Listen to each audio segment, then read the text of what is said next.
Muy buenos días, querida iglesia.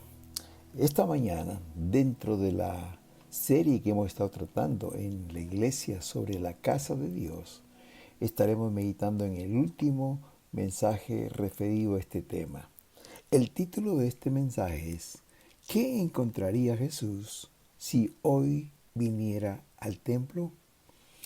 Como base a esta reflexión he tomado dos pasajes, uno que se encuentra en el libro de Marcos y otro que se encuentra en el libro de Juan.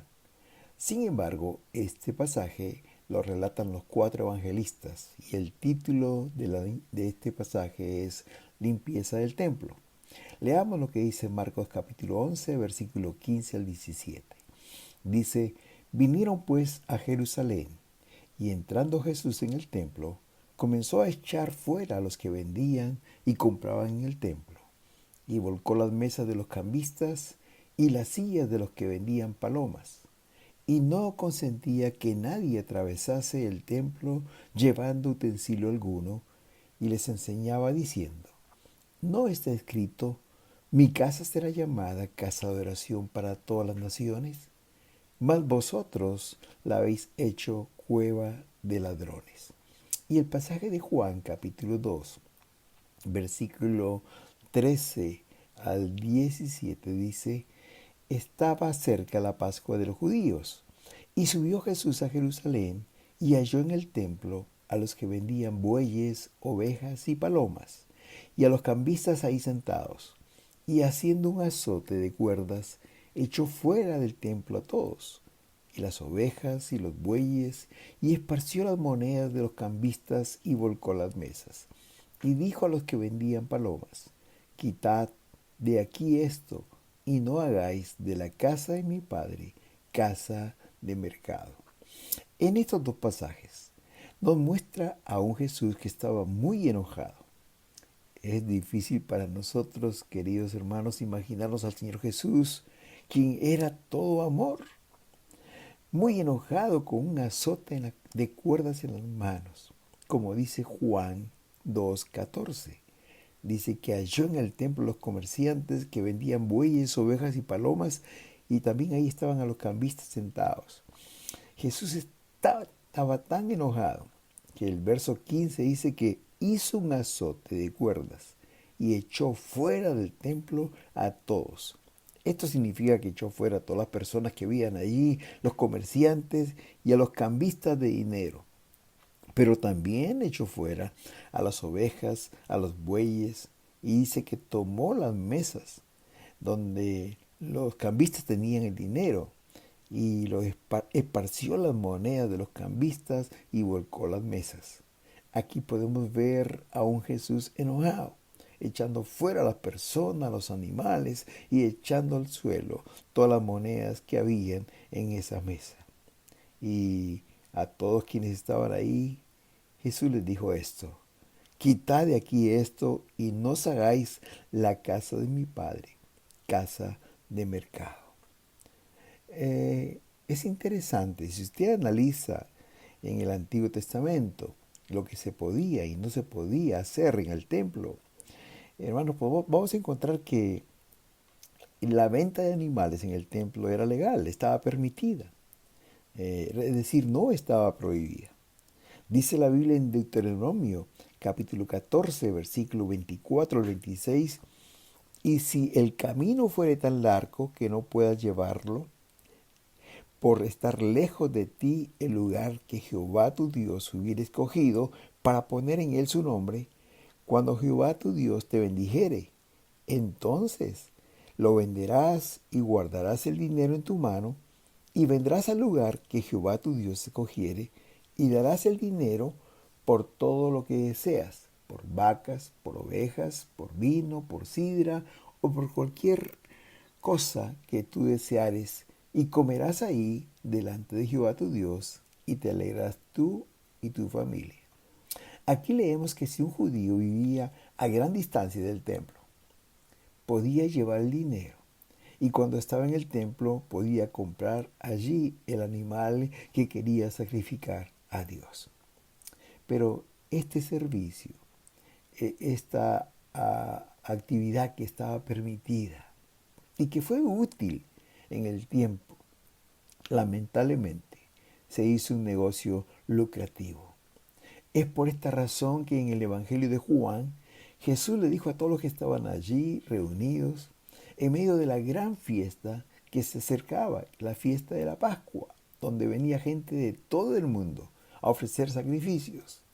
Por eso Jesús dijo, quitad de aquí esto, saquen esto de mi casa, no hagan de la casa de mi Padre una casa de mercado. Hermanos queridos, lo que pasaba allí era que los comerciantes habían sido autorizados por los sumos sacerdotes y hacían un buen negocio con la religiosidad de la gente. Los historiadores nos dicen que estos comerciantes solo aceptaban las monedas de la ciudad de Tiro, que eran las que más porcentaje de plata contenía. Es por esta razón que allí en el templo estaban los cambistas de dinero. Porque sucedía que cuando venía un judío con monedas, por ejemplo, de plata romanas, tenía que cambiar estas monedas por las monedas de Tiro para poder comprar los animales. Sin duda, estas personas, los cambistas, ganaban cobrando una comisión por este cambio. Pero después que hacían el cambio de las monedas, esta persona iba a otra sección del templo a comprar el animal que quería sacrificar. El negocio era redondo. Ganaban los cambistas, ganaban los comerciantes y aún ganaban los líderes religiosos con este sistema de negocio. Sin duda, esto estaba muy mal. Eso fue lo que causó el gran enojo de Jesús. Habían cometido o convertido la casa de Dios, la casa de oración, en una casa de mercado, en donde se hacía todo tipo de negocio para aprovecharse de la gente.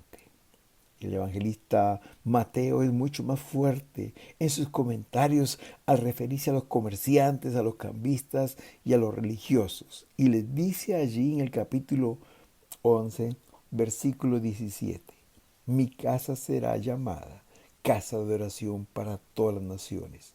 Vosotros la habéis hecho cueva de ladrones. Cueva de ladrones es un calificativo muy fuerte para referirse a lo que estaba pasando en la iglesia, para referirse a lo que estaba sucediendo en el templo. Hermanos queridos, unos siglos más tarde, unos siglos antes, realmente, en el tiempo de Samuel, en el tiempo del sumo sacerdote Elí, Dios tuvo que amonestar a este sacerdote. Porque dice en 1 Samuel 2:19, habéis hollado mis sacrificios, engordándoos de lo principal de todas las ofrendas de mi pueblo Israel. El sacerdote Elí y más aún sus hijos habían estado aprovechándose del sistema de sacrificios que Dios tenía para el pueblo de Israel. Después de lo sucedido en el templo con Jesús, años después, Pablo dijo a Timoteo, en 1 Timoteo 6:5, que habían hombres que toman la piedad como fuente de ganancia. Recordamos tristemente que en la Edad Media de la era cristiana, en el tiempo de Lutero, la Iglesia Católica hizo algunos negocios parecidos con la cristiandad. Al vender esas famosas indulgencias para ir al cielo y ganar la salvación. Oh, queridos, lamentablemente hoy también nos encontramos con algunas perversiones parecidas entre los que se denominan iglesias cristianas, que buscan satisfacer su afán de lucro mediante negocios, bajo el pretexto cristiano. Algunas de ellas se parecen más a una empresa secular que a una casa de oración. Pero aquí no termina el pasaje de Juan 2. Dice el verso 17. Entonces se acordaron sus discípulos que está escrito, el celo de tu casa me consume. Aquí el evangelista Juan está mencionando la profecía que se encuentra en el libro de Salmos, capítulo 69, versículo 9. y leo la nueva versión viva que dice: mi celo por tu casa arde como un fuego dentro de mí. Sabes, querido hermano, el Señor es muy celoso con su casa. Por eso, ese día Jesús limpió su casa. Y este pasaje se llama purificación del templo.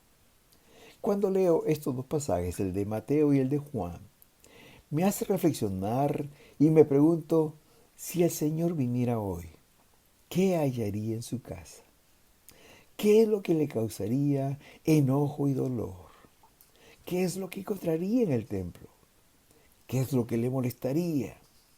¿Qué es lo que tendría que echar fuera de su casa?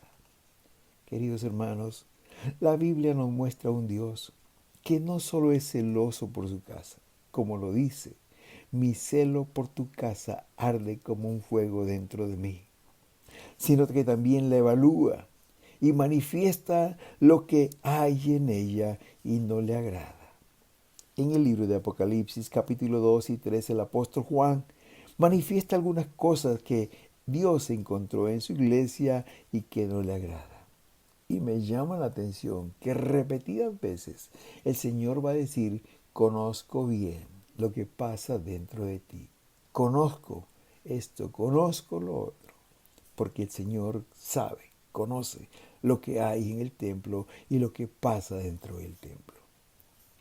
Veamos algunas cosas que estas cartas de Apocalipsis 2 y 3 nos dice el Señor que encontró en su iglesia y que no le gustaron. En primer lugar, Él encontró en las personas falta de fervor.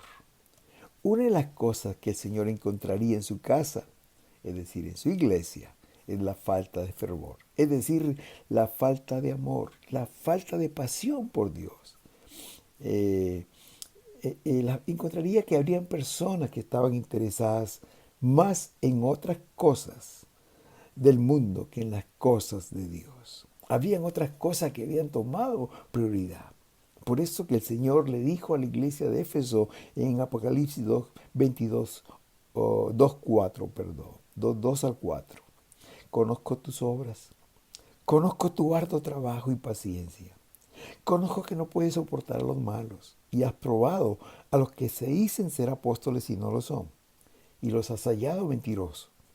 Conozco que has sufrido, has tenido paciencia, has trabajado arduamente por amor de mi nombre y no has desmayado. Pero Dios encontró algo en esta iglesia que no le agradó y está en el verso 4.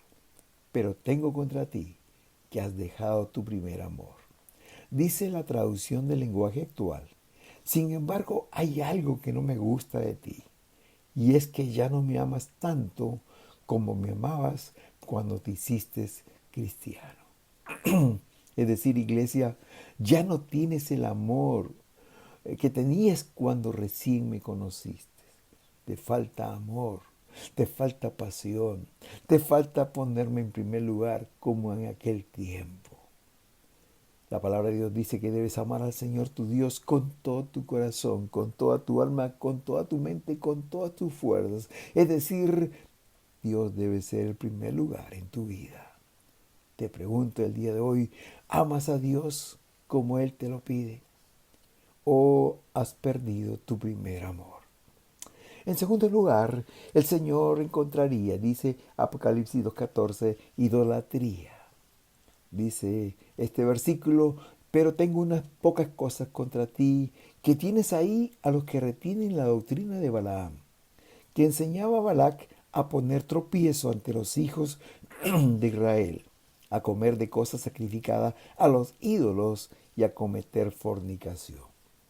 La segunda cosa que encontraría Jesús en su casa es idolatría. Quizás tú puedes pensar y decirme en este día: pero nosotros no tenemos ni adoramos ídolos. No tenemos estatuas, no tenemos imágenes. No, querido. El Señor no se estaba refiriendo a estatuas solamente.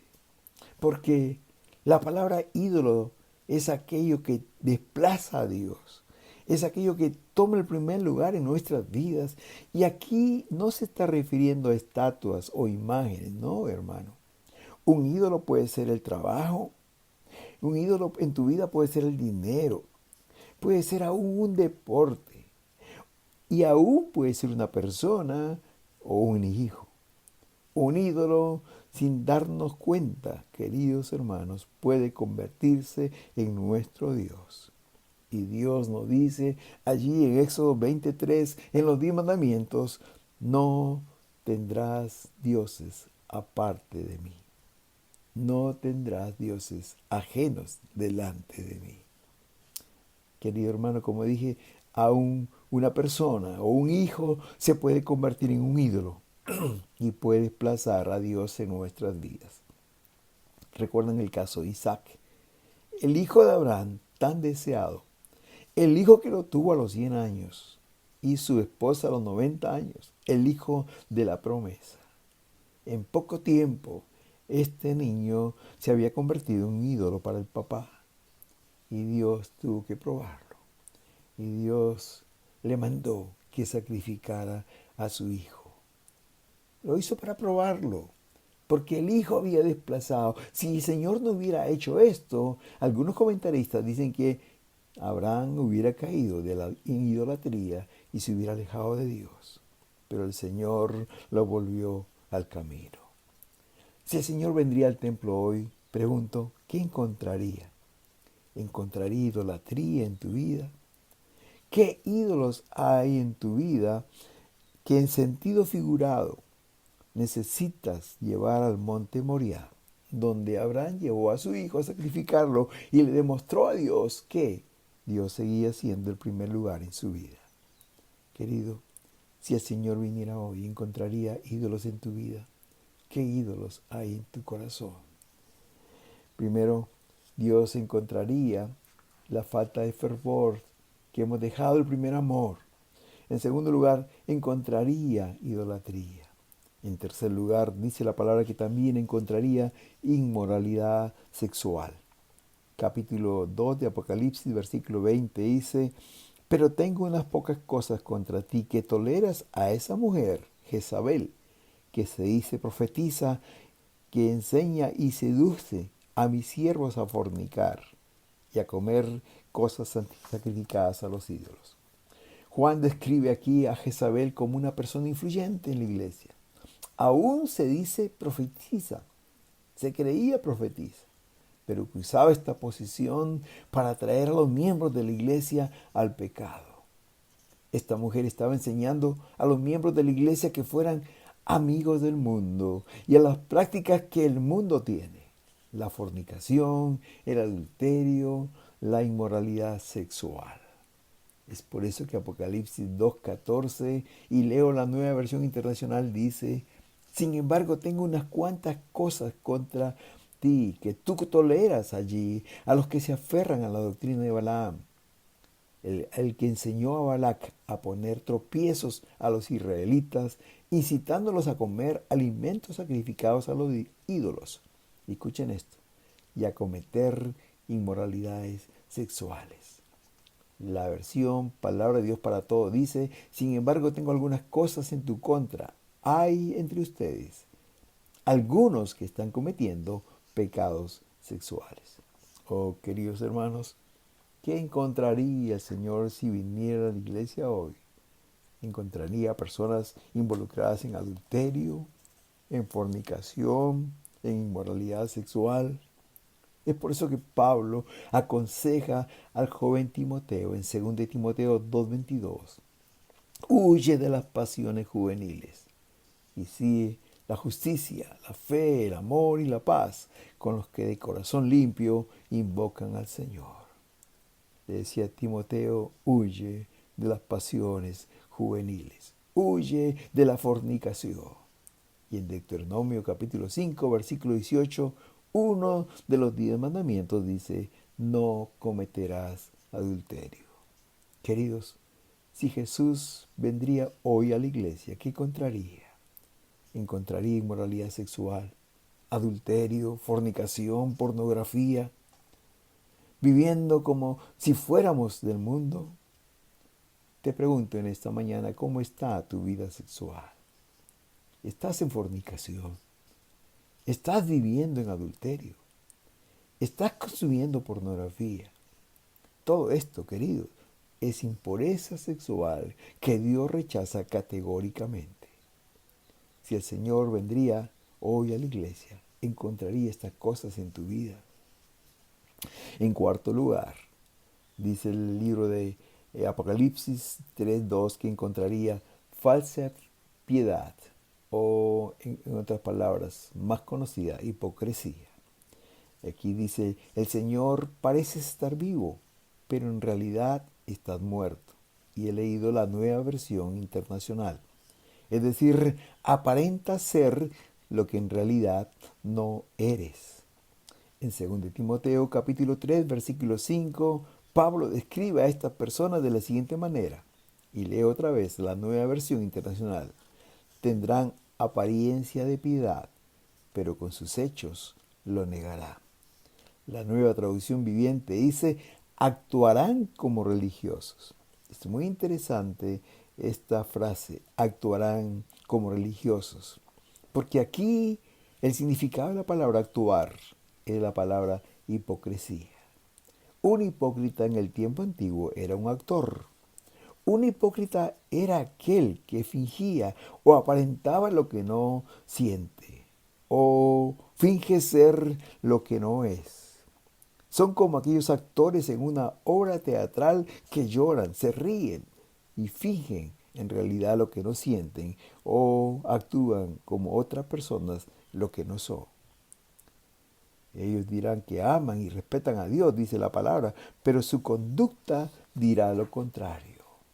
En Tito capítulo 1, versículo 16, dice de estas personas el Señor así, profesan conocer a Dios, pero con sus hechos lo niegan. Si el Señor vendría hoy, encontraría también una cueva de apariencias. Encontraría personas hipócritas en la iglesia. Personas que están viviendo una doble vida. Una vida de la vida en la iglesia y otra en la casa o en la calle o en el trabajo. Alguien dijo en cierta oportunidad que si te ven entrando al templo hoy, van a pensar la gente que eres un cristiano. Pero ¿qué piensan tus compañeros de trabajo que te ven todos los días? ¿Qué piensan nuestros vecinos, nuestros familiares que nos conocen? ¿Podemos decir que somos cristianos? ¿Esto dirán nuestros hechos, nuestras palabras, nuestras actitudes? La pregunta hoy es, ¿estás vivo o aparentas estar vivo? ¿Eres un cristiano o aparentas ser un cristiano? Hermanos, es verdad, ninguno de nosotros somos seres perfectos, pero sí podemos ser seres reales con nuestros hechos. Nuestras palabras serán igual que nuestros hechos y nuestros hechos reflejarán lo que nosotros creemos. Te pregunto en esta mañana si Jesús vendría hoy al templo, ¿qué encontraría? ¿Cuántos actores encontraría en la iglesia? ¿Qué encontraría en tu vida? ¿Encontraría hipocresía? Espero que no. Y en quinto y último lugar, hermanos queridos, ¿qué encontraría el Señor si viene hoy a la iglesia? Encontraría un falso fervor, como lo hemos visto en el primer lugar, falta de fervor, pérdida del primer amor, encontraría idolatría, encontraría inmoralidad sexual, encontraría hipocresía. Y la quinta cosa que el Señor nos llama la atención aquí en Apocalipsis 3, 15 y 16 es una tibieza espiritual. Dicen estos versículos, yo conozco tus obras, que ni eres frío ni caliente. Ojalá fueses frío o caliente, pero por cuanto eres tibio y no frío ni caliente, te vomitaré de mi boca. La tibieza en las personas es similar al conformismo espiritual. Le es muy fácil andar con un pie en los caminos del Señor y con un pie en el mundo.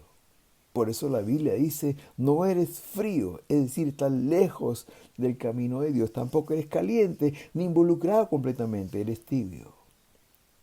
Pero queridos hermanos, El Señor le llama la atención y le dice, por cuanto eres tibio, te vomitaré de mi boca, te echaré del templo. El versículo 17 del capítulo 3 de Apocalipsis explica un poquito más sobre estas personas y dice así: tú dices, soy rico, tengo todo lo que quiero, no necesito nada, y no te das cuenta que eres un infeliz, un miserable, un pobre, ciego y estás desnudo. Me llama la atención esta palabra que dice este hombre tibio, no necesito nada. Porque los tibios son aquellos cristianos que creen no necesitar leer la Biblia, no necesitan orar, no necesitan ayunar, no necesitan venir al templo. Creen que todo lo saben, que son autosuficientes. En una palabra, no necesitan a Dios. Oh, hermanos queridos, qué tristeza es llegar a una condición de tibio, en la cual ni estamos en el camino del Señor, ni estamos completamente en el mundo, y nos sentimos autosuficientes. Lo contrario a esto es aquella persona que reconoce que sin Dios no somos nada. Reconocemos nuestra dependencia de Dios. Como dice Mateo 5:3, bienaventurados, felices, dichosos los pobres en espíritu, porque de ellos será el reino de los cielos. Me encanta cómo lo dice la Nueva Versión Internacional. Afortunados los que reconocen su necesidad espiritual, los que tienen hambre de Dios, porque ellos serán saciados. Si Jesús vendría hoy al templo, ¿qué encontraría? Encontraría tibieza espiritual. Eres tibio, no eres frío ni caliente, eres tibio.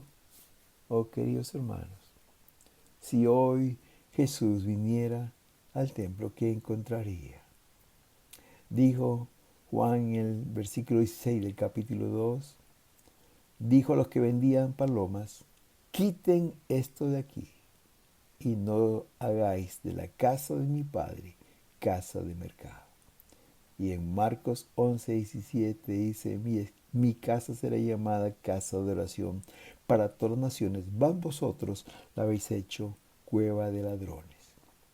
No hagáis de mi casa una casa de mercado. Hoy, queridos, no vendemos palomas, no vendemos ovejas, cabritos, palomas, nada de eso. Pero hoy aún se venden en la casa de Dios muchas veces sanidades, milagros, prosperidad. No podemos hacer trueques con el Señor. Por una ofrenda de 1,000,000 de pesos o 500,000 o 100,000 o cualquier cantidad, hermanos, no podemos pactar con Dios a través del dinero. No tampoco podemos manipular a la gente y vender el evangelio como si fuera una mercadería. Por eso el Señor nos dice, no hagáis de la casa de mi Padre una casa de mercado. En 2 de Pedro capítulo 2, versículo 1 al 3 dice que hubo también falsos profetas entre el pueblo, como habrá entre vosotros falsos maestros que introducirán encubiertamente herejías destructoras. Y el versículo 3 dice, y por avaricia harán mercadería de vosotros con palabras fingidas. Es decir, manipulan a la gente y venden el evangelio. Pregunto otra vez, si Jesús vendría hoy al templo, ¿qué encontraría? ¿Encontraría mercaderes y ladrones? Si Jesús vendría hoy, ¿qué cuevas encontraría en la iglesia? Hermanos queridos, déjame decirte a manera de conclusión que la iglesia no son solamente las 4 paredes. La iglesia somos nosotros, los que nos reunimos en este lugar. Si el Señor viene hoy y examinaría el templo de nuestros cuerpos, ¿qué encontraría? Encontraría una cueva de falta de fervor. Hemos perdido el primer amor. Encontraría una cueva de idolatría en donde otras cosas ocupan el primer lugar. Encontraría una cueva de desórdenes en la vida sexual. Encontraría una falsa piedad o hipocresía, una doble vida. Encontraría una cueva de tibieza espiritual. ¿Qué es lo que encontraría el Señor cuando entre físicamente a esta iglesia, a esta congregación, ¿qué es lo que encontraría o qué va a encontrar cuando entre al templo de tu vida? Efesios capítulo 5, versículo 25 dice que Cristo ama a la iglesia y quiere purificarla para presentársela a sí mismo una iglesia gloriosa que no tenga mancha, ni arruga, ni cosa semejante. Por eso Cristo murió por una iglesia pura, sin mancha ni arruga. El Señor viene otra vez, querido, y viene por una iglesia sin mancha ni arruga, una iglesia gloriosa. Y este día es un día que el Señor te invita a reflexionar en tu vida espiritual. Te pregunto, hermano querido, en primer lugar, ¿has dejado tu primer amor? Tu amor por el Señor ha menguado. Ya no le amas, como decía el verso que leímos. Ya no le amas como le amabas antes cuando recién te hiciste cristiano. El Señor te dice hoy, recuerda por tanto de dónde has caído y arrepiéntete y vuelve a tu primer amor.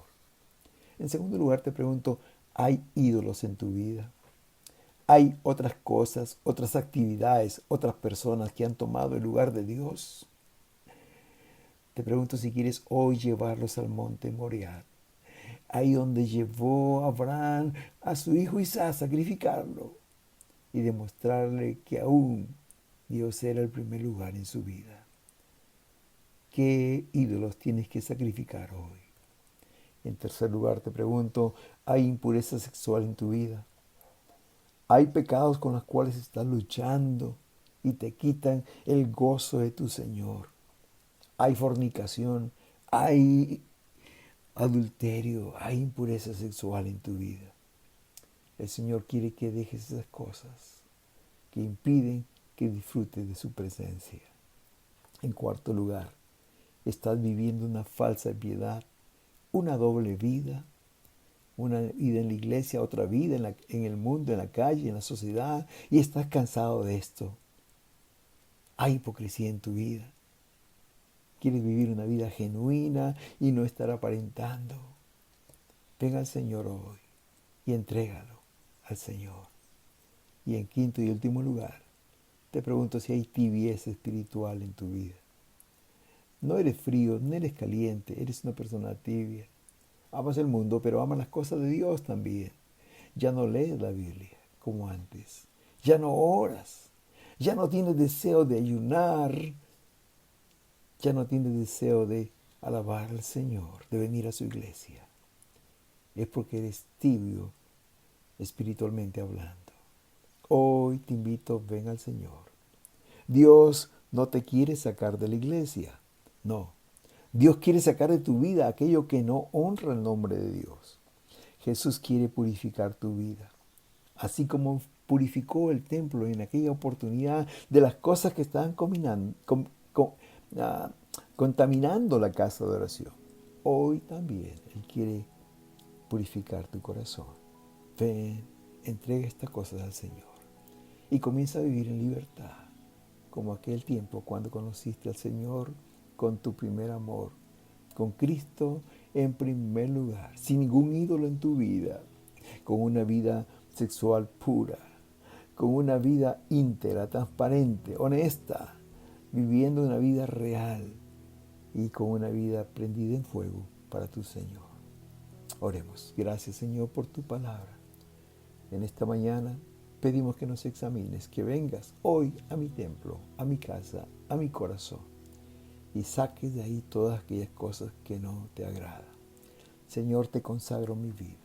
Te entrego estas cosas que sé que a ti no te agradan y pido que el fuego de tu Espíritu queme toda impureza para vivir amándote con todo mi corazón, con toda mi alma, con todas mis fuerzas, con todo mi entendimiento. En el nombre de Jesús. Amén. Amén.